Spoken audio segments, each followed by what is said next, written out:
पंजाब से। राधे राधे महाराज जी।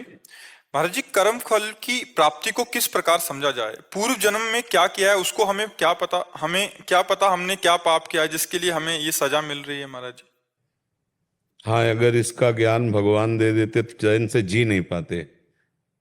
ये भगवान ने बड़ी कृपा की कि इस ज्ञान का अपहरण कर लिया। नहीं, 9 महीना माँ के गर्भ में रहे अगर उसकी स्मृति होती तो सोचो कितना भयानक कष्ट होता है।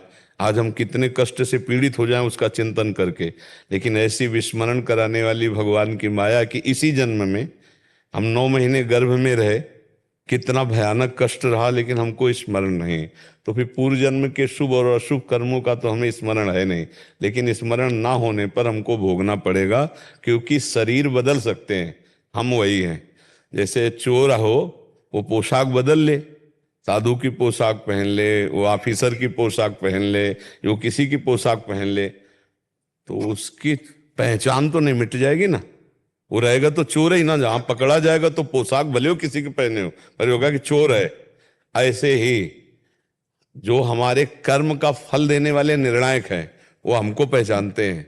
हमारी पोशाकें अलग अलग हो सकती हैं, कभी मिस्त्री बने, कभी पुरुष बने, कभी सुअर बने, कभी कुत्ता बने। पोशाकें 84 लाख योनियां, ये पोशाक। लेकिन पहनने वाला जो है वो जो कर्ता भाव से कर्म किया है, शुभ या अशुभ, अवश्य में भोक्तव्यम कृतम कर्म शुभाशुभम, वो शुभ अशुभ कर्म भोगना पड़ेगा। हमको पता हो या ना पता हो, वो हमारा ही कर्म है जो हमको आके दुख देगा। अब हमको क्या करना है? अब हमें पीछे की बातें सब जो भूले हुए हमको उनको याद नहीं करना है। हमको एक ऐसे कर्म का अनुष्ठान करना जिसे पूरे कर्म नष्ट हो जाए। वो है भगवान का नाम, भगवान की आराधना, वह भगवान की भक्ति या शुद्ध ज्ञान। इसी के द्वारा, चाहे ज्ञान योग से, चाहे कर्म योग से, चाहे भक्ति योग से, हम संचित कर्मों को भस्म कर दें, क्रियमाण को निष्फल कर दें और प्रारब्ध को भोग लें। जो हमारा शरीर बनाने के समय प्रारब्ध रखा गया, इस वर्ष में ये होगा, इतने साल में ये होगा, उसको हम भोग लें।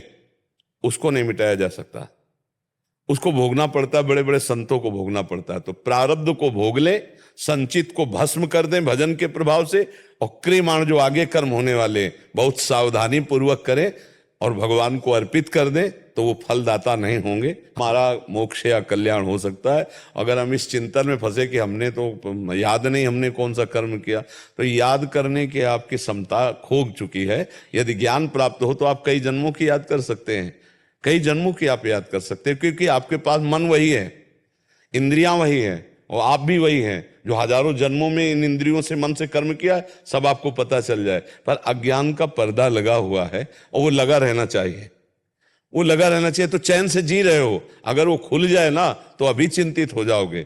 इसी जन्म में देखो आपने कितने अपराध किए हैं, जो गलतियां हैं, लेकिन भगवान कितने कृपालु हैं कि जिनको ना कानूनी दंड मिला है और ना भी उनका दंड मिला है, और हम चैन से जी पा रहे हैं। कितने पाप हैं आप देखो, एक छोटी सी गलती का आजीवन कारावास है। किसी माता बहन को आप गंदी हरकत कर दो, छेड़ दो, और ये बात रिपोर्ट हो जाए, तो वो आपको कितना दंड मिलेगा। और ऐसी कितनी गलतियां हैं आपके पास, हजारों लाखों ऐसी गलतियां हैं जिनका हमको दंड नहीं मिला है। तो क्या वो सब मिट जाएंगी क्या? अगर भजन नहीं करोगे ना, तो 1 सेकंड की एक क्रिया का फल मिलेगा, वो व्यर्थ नहीं जाएगा।